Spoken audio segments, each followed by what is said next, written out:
हम मीनू झा गोर लगै छी समस्त मिथिलावासीके।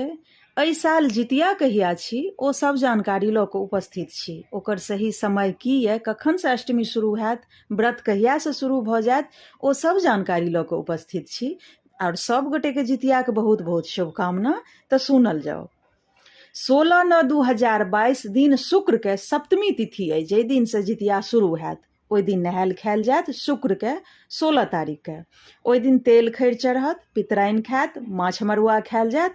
ओ दिन अछि 16/9/2022 दिन शुक्रके।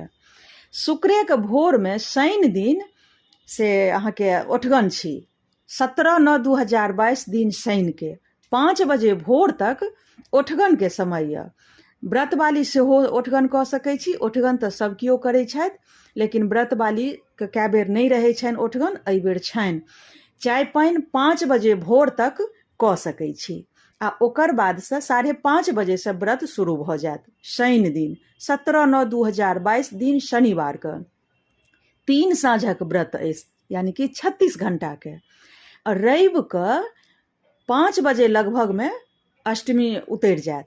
4:49 में अष्टमी उतरि रहल यऽ। ओकर बाद पारण कऽ सकै छी।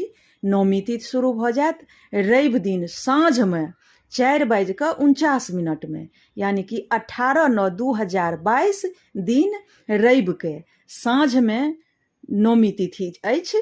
4:50 में खत्म भऽ जेतै अष्टमी, नौमी शुरू रहतै। ओकर बाद पारण करै जायब। बहुत नीक दिनमे ई अछि व्रत आ बहुत शुभ समय छै। तऽ जे पहिल बेर करब ओ शुरू कऽ सकै छी। हुनका सबके शुभकामना। पहिल बेर वाली सबके बहुत नीकसँ व्रत संपन्न हुए, तकर मंगल कामना। सभक बाल बच्चा दीर्घायु रहै। धन्यवाद। जय मिथिला, जय मैथिली।